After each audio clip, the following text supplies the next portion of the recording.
Assalomu alaykum, hurmatli kuzatuvchilar. Mana bugun mart oyining ajoyib kunlaridan biri. Navro'z bayramini nishonlamoqdamiz. Barchangizga Navro'z bayrami muborak bo'lsin. Biz ushbu profilga yana videolar joylashni boshladik. Ushbu videolarimiz sizlar uchun agronomik tavsiyalar, agronomik bilimlarni berib o'tadi. Biz qishloqlarda hozir ishlar qizg'in boshlandi va sizlar suyib iste'mol qiladigan anor mevalarini ushbu profilda barcha sir asrorlarini o'rgatib o'tamiz. Siz bilgan va bilmagan bilimlarni ushbu profilda anor mevasi bo'yicha aytib o'tamiz. Qishloqlarimizda ishlar qizg'in boshlandi. Anor mevasi bo'yicha ushbu profilda to hozirgi jarayon boshlangandan hosillarimizni yig'ib terib olgunga bo'lguncha va eksport bop mahsulot tayyorlaguncha hammasini ushbu profilda aytib o'tamiz. Hozirda dehqonlarimiz anor mevalari bo'yicha mana ishlarni boshlab yuborishdi. Sizlarga ushbu video davomida qanday jarayon bo'lishini to'liq tushuntirib o'tamiz.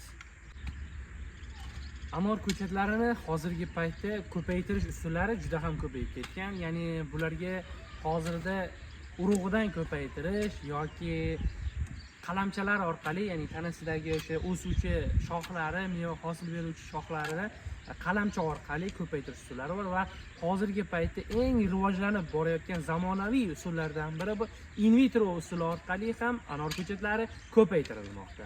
Anor ko'chatlari odatda yaxshi parvarishlansa 3-4 yoshga yetganda hosil berishni boshlaydi.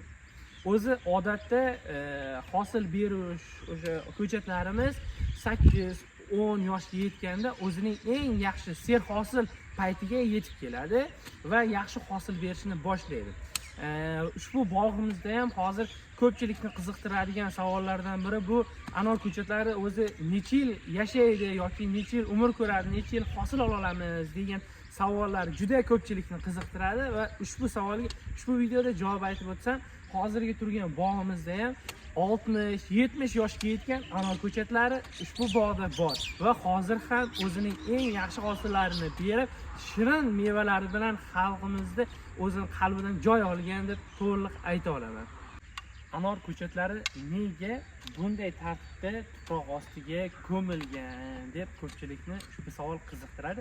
Shu savolga men hozir javob berib o'tsam, respublikamizning qishki sovug'i qattiq keladigan hududlarda va uzoq muddatga bo'ladigan sovuqlarda anor ko'chatlarini qishki sovuqdan saqlab qolish ozroq qiyinroq bo'lganligi sababli anor ko'chatlari xuddi shu tartibda tuproq ostiga ko'miladi va qishki sovuqdan asrab qolinadi. Issiq hududlarimizda esa bu jarayonlar ketmaydi. Ular sovuqdan saqlash uchun boshqa jarayonlarni amalga oshiradi. Hozir sizlarga qishki sovuqdan asrash uchun ko'milgan anorlarni, tuproq ostiga ko'milgan anorlarni qanday ochish jarayonlarini to'liq video davomida ko'rsatib o'taman. Kamerani yaqinroq olib kelasiz. Odatda anor mevalarini ko'chatlarning ustiga tashalgan tuproqlar 10-15 cm bo'lsa, qishki sovuqdan yaxshi asrab qoladi. Ko'rib turibsiz, xuddi shu tartibda va qanday olamiz? Bu anor ko'chatlarini shoxlariga, meva shoxlariga zarar yetkazmagan holatda astalik bilan bu tuproqlarni tushirib qolamiz. Shu tartibda jarayon davom etaveradi.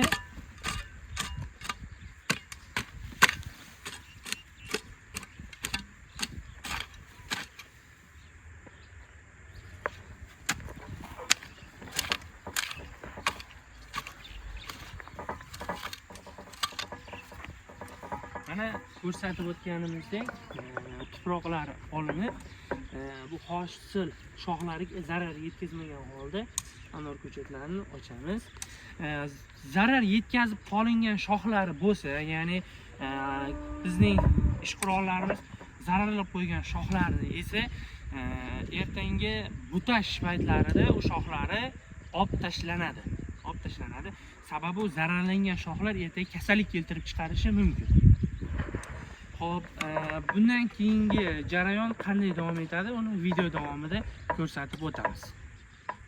boya aytib o'tganimdek, keyingi jarayon nima? Bu tuproqlarni tushirib bo'lganimizdan so'ng anor ko'chatlarini yerdan sug'urib, ularni maxsus tiragichlar yordamida anorlarni tirab qo'yamiz. Ushbu jarayonni ham o'zim amalda ko'rsatib beraman. Anor ko'chatlari xuddi shu tartibda yotgan bo'ladi. Buni ozroq kuchni talab qiladi. Shu sababli sheriklar yordamida ko'tarishni ham tavsiya qilaman. Ana xuddi shu tartibda yerdan sug'urilib, birdaniga ko'tarib olinmaydi. Shu joyiga ham e'tibor qilishingizni so'rab qolaman. Albatta, ularni sekinlik bilan ko'tarasiz, ya'ni shoxlariga zarar bermasligimiz uchun va yerdan ko'tarilgan ushbu shoxlarni yaxshilab siltab olib, ularga maxsus tiragichlarni tirab qo'yamiz.